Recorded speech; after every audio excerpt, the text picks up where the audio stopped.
স্টিলের চামচ দিয়ে একদম পানির মতো সহজে চিকেন ভাজা বন, যেমন সুন্দর দেখতে তেমনই মজার খেতে। নরম তুলতুলে এই ভাজা বনগুলো যে পাবে সেই কিন্তু গপাগপ 3-4টা খেয়ে ফেলবে, এতটাই সুস্বাদু এবং মজাদার খেতে। সেই সাথে নজর কাড়া তো বটেই।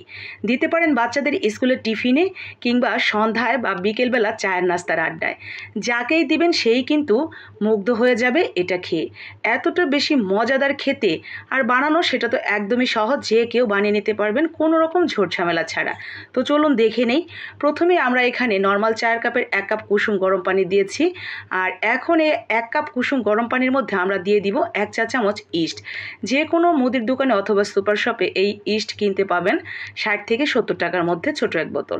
এরপরে আমি সৌন্দর্য বাড়ানোর জন্য এখানে একটু হলুদ দিয়ে দিয়েছি। হলুদটা অপশনাল, আপনি দিতে না চাইলে না দিলেও চলবে। এরপরে স্বাদ মতো লবণ দিয়ে ভালো করে মিশিয়ে নিয়েছি। দিয়ে দিলাম একটু রান্নার তেল। তো রান্নার তেলটা দিয়ে ভালো করে আবারও মিশিয়ে নিলাম। এরপরে মেশানো হয়ে গেলে আমরা এখানে দিয়ে দিব আটা বা ময়দা। ময়দা দিলে বেশি ভালো রেজাল্ট আসবে, বেশি ফ্লাফি ফ্লাফি হবে। আর আটা দিলেও যে হবে না তা কিন্তু না, আপনি আটা দিয়েও তৈরি করতে পারবেন, ময়দা দিয়েও তৈরি করতে পারবেন। তো আটা ময়দা যেটাই থাক না কেন, হাতের কাছে সেটাই সুন্দর করে মেখে এইভাবে রেখে দিবেন। ঠিক এইভাবে মেখে ওপর থেকে একটু তেল দিয়ে এটা ঢাকনা দিয়ে ঢেকে রেখে দিবেন, যেখানে খুব বেশি ফ্যানের বাতাস টাতাস যায় না। 1.5 থেকে 2 ঘন্টার মধ্যে এটা ফুলে অ্যাক্টিভ হয়ে যাবে। তো এরপরে আমরা এখানে কিছুটা ধনিয়া পাতা অথবা আপনি যে কোনো শাক টাক অ্যাড করতে পারেন। তো আমি এখানে কিছুটা সজনে পাতা অ্যাড করেছি। সজনে পাতা দেখতে যেমন চমৎকার লাগবে, সুন্দর পাতার একটা কালার আসবে, সেই সাথে সজনে পাতার যে পুষ্টি গুণাগুণ সেটা কিন্তু অটোমেটিক পেয়ে যাবেন এই খাবারের সাথে। ভালো করে মেখে ওইটা আমি এক সাইডে রেখে দিলাম। এইখানে আমি তেলের উপরে বেশ কিছুটা পেঁয়াজ, আদা, রসুন, জিরা বাটা, আর তার সাথে দিয়ে দিব বেসিক মশলাপাতি যা যা লাগে, মানে মাংস ভুনা করতে।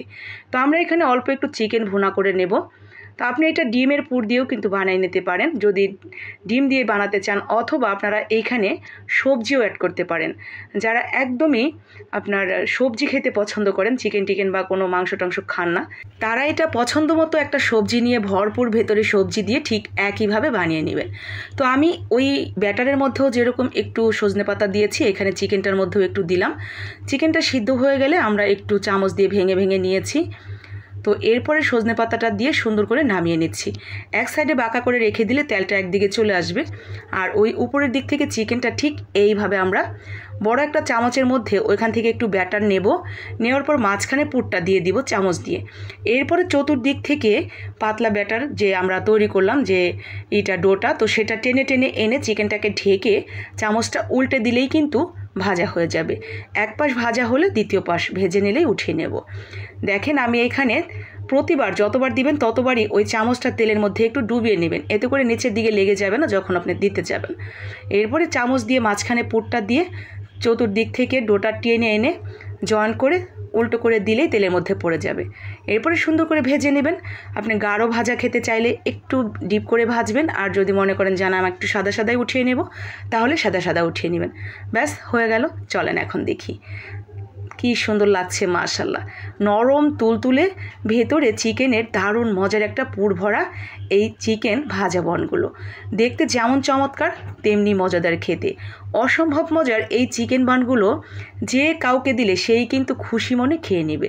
সাথে 2-1 রকমের সস রাখবেন, আর শসা রাখতে পারেন, বেশ ভালো লাগবে। ভালো লাগলে বানিয়ে নেবেন, লাইক কমেন্ট শেয়ার করে দেবেন বাকিদের জন্য।